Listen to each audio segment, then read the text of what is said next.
Hey, AP Chemsters, this is Mrs. Vandeloy bringing you 9.7. This is the section where you're actually drawing the Lewis dot structures. We kind of teased you with them in prior sections. If you look at the problems right up here, all right, I had drawn them out for you. Now you get to actually do this on your own, okay? Real quick, background of what these are. Strengths of the Lewis bond model here. Associates quantities of energy in the formation of bonds between elements. Well, guess what? That's our very last section, 9.10, that we're going to do in class on, I think it's on Tuesday when we get back. It allows for the drawing of structures showing the spatial relationship, how they relate to others in 3 dimensions between the atoms and the molecule. And it also provides a very, very useful tool for understanding chemical structure. However, there are some issues with it. Bonds are not actual physical structures. They are not really like the Tinker Toy pegs that connects to atoms. Okay, they are not a physical structure. Bonds cannot adequately explain some phenomena, something called resonance, which is actually section 9.8 coming up right after this.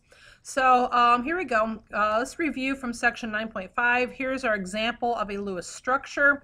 If I recall, these are the lone pairs. These are your unshared, unbonded electrons that are there. They're very important. Don't forget them, please. Make sure you always count up, okay? Your bonding pair is right here. These are electrons found in the space between the atoms. And make sure you understand how we figure out these numbers. It all goes back to that valence. Remember that hydrogen has 1 valence, fluorine has 7 valence. Together they add up to 8, and that's a very important number. Remember, we call that an octet, and this is called a duet. All right, rules for writing these Lewis structures. Can I tell you that this is super important? Highlight section C, if you will. Commit this to memory. I don't know if you caught on what I was doing back in section 9.5 when I was adding up all the valence electrons. I even wrote them off to the margin. That's your first step in writing Lewis structures. You must know how many electrons you are allowed. Then it says use a pair of electrons to form a bond between each bound atom. If you'd like to use lines instead of dots, you're allowed to in a structural formula. I think to start with, you're better off using dots, okay, unless you're really good at this. And then it says number 3, arrange the remaining electrons to satisfy a duet for hydrogen. Well, you probably don't need to do that. You've already made the bond between hydrogen and something. And the octet rule for what? The second row elements: carbon, nitrogen, oxygen, fluorine, okay? Very important, okay? Those are your second row elements. Now, if the central atom has less than an octet, less than 8, by doing that, form multiple bonds as necessary. Again, the only elements that can do this are carbon, nitrogen, oxygen, and sulfur. Those are your only elements allowed to have the multiple bonds, okay? So let's try this. Write Lewis structures for carbon dioxide. You've already seen this, but let's see how he came up with that. Add up your valence electrons. Carbon has, I think I heard you, 4. Oxygen has 6, but you have 2 oxygens, so that's 12. 12 plus 4 is 16. So if I were you, I'd write it out by the margin. Okay. So here we have 16 electrons to play with. All right, that's step number 1. What's step number 2? Use a pair of electrons, carbon's in the middle, if you remember that nature likes symmetry. Okay, those are my bonding electrons, okay? And then what do we need to do? So arrange the remaining electrons. I'm at number 3 now. To satisfy the duet rule for hydrogen or the octet rule for oxygen, all right? So let's do this. Well, wait a minute. How many electrons do we have? All right, count up. We have 8 here and 8 here. So there's 8 electrons and 8 electrons. That's our 16 electrons. Life is good. But what's wrong? Oh, no. Carbon has only 4 electrons around it. Has carbon been satisfied in the duet rule? No. So what you need to do, whoopsies, I meant to erase that. Erase those electrons and put them between.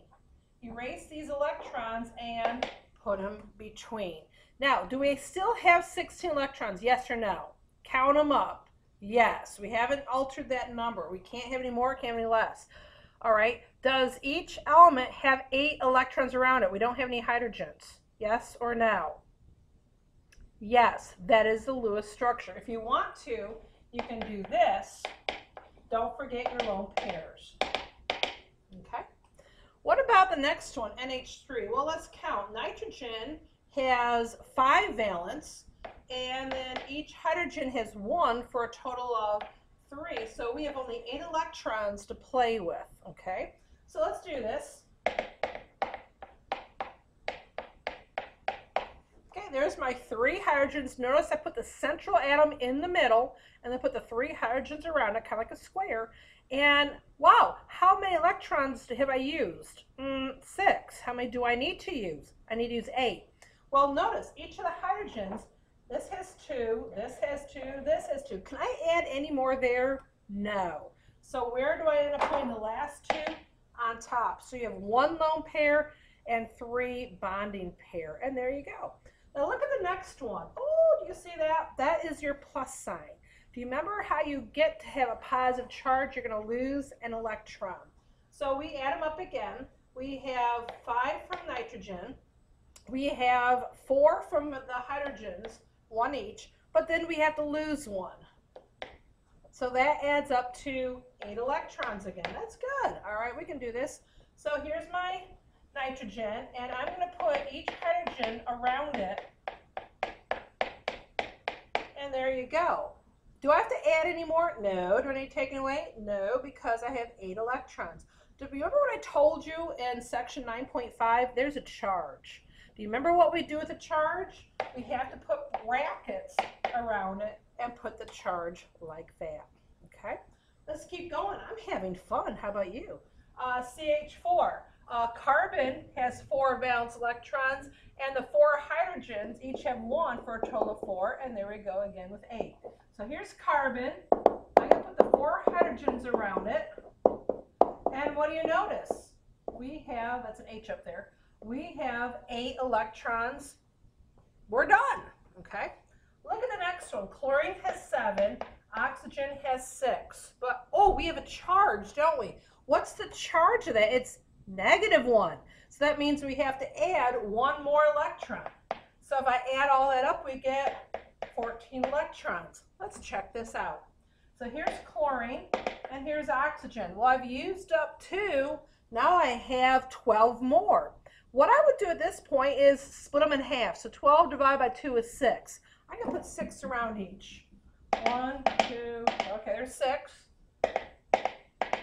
And now what I would do is count.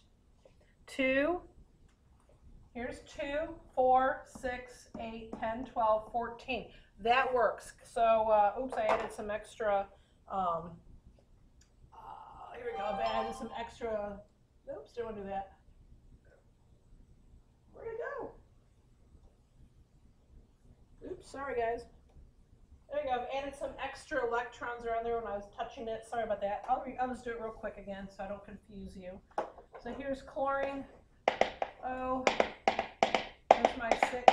Don't forget to put your brackets around it, and there you go. Let's look at this last one, NO, and it has a plus charge. So let's do this. Nitrogen is 5, oxygen is 6, and then we're going to lose 1 to get the plus charge. So that ends up being 10 electrons. Okay, so here's N and O. And now what? I've taken off 2 electrons, so now I have 8 to go. Well, like I said, divide by 2. All right, so this has 4.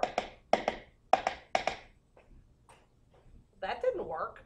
All right, how am I going to work this? I can put those 2 in the middle. I'm going to put these 2 in the middle. And does that work now? How many electrons did I use? 10. Does each element have 8 around it? Yes. What's the last thing I need to do? Put the charge like that. So do you notice that I have the right number of electrons? I have a triple bond in this case. That's kind of exciting. So why don't you go ahead and do these on your own and then come back and see how you do. So do problem 20 all by yourself. Look at the directions. It says the first atom listed is the central atom. So why don't you pause this, and if you haven't done these already, try them. Okay. Okie doke. So here we go. Hopefully you got these all done. The first thing is add up all my electrons. I have 5 from phosphorus, 6 plus oxygen, and 3 times 7 is 21 for a total of 32 electrons. So what did I do first? I added up all the number of valence electrons. Number 2, I used a pair of electrons before a bond between each pair of bound atoms. So what I did is I placed these 4 here first. And then I arranged the remaining electrons. So let's see here. I had 32. I used up 8. Subtract, you end up with 24. So I put 24 electrons around the remaining electrons. There's no hydrogen, so I'm doing about the duet. And the octet rule for the second row element. So here I go. I have 24, 24, 24, 20. All right, so I have 6 times 4 is 24. I used up 24 electrons here. That worked out great. So let's see how I did in the next one. Come down. All right, guess it's not happy. All right, so I went ahead and added 6 plus sulfur, 4 times 6 for the oxygens, and plus 2. Why the plus 2? Because the plus 2 charge. I have 32 electrons. So I did the same thing. I added them up. I put 2 for each bond. So I put these original 8. 32 minus 8 is 24. So I put 6, 6, 6, 6. Looks great. Put a -2 charge up there. I'm sorry, it should be a 2 minus. That's my mistake. And I should be fine. I hate to tell you this. This is bad news bears.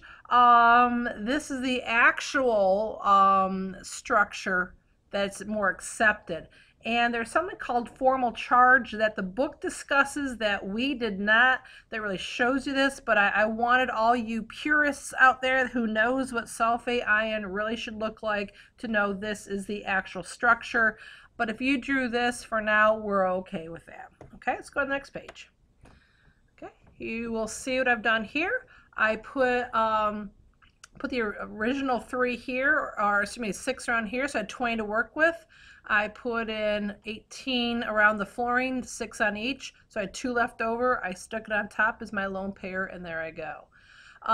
Letter C, I ended up with a double bond here. Did you? Let's see, I put 2 here originally, then the carbon, and then another 2 here for the hydrogen, and another 2 for this hydrogen. So I used up 6.